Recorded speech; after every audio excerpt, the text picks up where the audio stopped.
ប្រិមិត្តទស្សនិកជនបាទក៏ក្រៅទៀតហើយចំពោះក្មេងតំណើងបាទប្រឡូកក្នុងទីក្រុងទៀតហើយបាទកាប់នៅផ្លូវបាទ2004សង្កាត់កកាប់ទី1មិនទាន់នឹងស្ងួតផងឥឡូវនេះគឺមកករណីទៀតហើយបាទនៅទឹកដីបាទអូបេកអមកាត់អូបេកអមខណ្ឌសែនសុខរាជធានីភ្នំពេញនៅលើផ្លូវ2004ដូចគ្នាបាទគឺម្លងតែប្រហែលគីឡូពីគ្នាទេបាទកាប់ឡើងខ្ទេចម៉ូតូបាទរងរបួសបាទ2នាក់ធ្ងន់ធ្ងរមែនទេប្រិមិត្តជននេះតោខ្ទេចអស់ហើយបាទនេះគឺជាកបិតតាំងតោបាទប្រិមជនកបិតតាំងតោច្រាមយកបណ្ដាលរងរបួសធ្ងន់2នាក់នៅខាងក្រៅខ្នងនេះតែម្ដងមិត្តទុនជននេះគឺម៉ូតូបាទជនរងគ្រោះបាទគឺបែកខ្ទេចអស់ហើយប្រិមិត្តក្បាលម៉ូតូកែបខ្ទេចកាប់បាទឡើងបាក់កបាំងបាក់អីតែម្ដងបាទ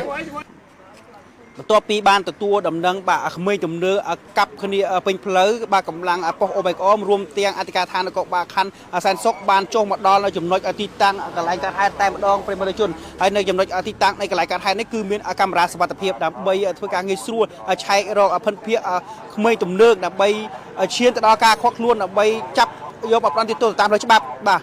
មិនដឹងថាគាត់គិតអីប្រិមត្តជនបង្កជាចលាចលទៀតហើយប្រិមត្តទស្សនិកជនឥឡូវសមាជិកមូលដ្ឋានបានស្គាល់ភិនភាគនិងស្គាល់បានមកហៅម្ដាយដល់បន្ទប់ជួលតែម្ដងដើម្បីឲ្យទៅមើលកូនដែលរងរបួសធ្ងន់ដែលត្រូវបានគេកាប់នៅលើដងផ្លូវតែម្ដងបាទស្ថានភាពអូនគឺធ្ងន់ធ្ងរមែនទែនឥឡូវម្ដាយរបស់គាត់កំពុងតែធ្វើការរៀបចំបន្ទាប់ពីសមាជិកបានជូនដំណឹងទៅម្ដាយរបស់គាត់ដែលគាត់បានឃើញរូបថតគាត់ថាកូនគាត់តែម្ដងប្រិមត្តជន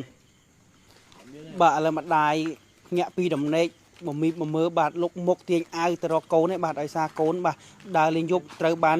ក្មេងទំនើងមួយក្រុមអត់ស្គាល់មុខបានធ្វើការកាប់ប្រហារគាត់តែម្ដងឥឡូវនេះម្ដាយកំពុងតែបានចេញដំណើរទៅប្រិមត្តជនទៅហើយប្រិមត្តជនបាទអារម្មណ៍នៅពេលទទួលដំណឹងពីសមាជិកថាកូនត្រូវគេកាប់បាទដល់រន្ធត់នេះបានចេញទៅហើយបាទអត់មកបងកូនបងមែនបាទរថយន្តបាទមន្ទីរពេទ្យបង្អែកបានធ្វើការបាទចេញមកដឹកបាទជនរងគ្រោះ2នាក់ដែលបានត្រូវរងរបួសបាទធ្ងន់ធ្ងរមែនទែនដើម្បីយកទៅសង្គ្រោះបាទឯមន្ទីរពេទ្យដើម្បីឲ្យជៀសផុតពីការ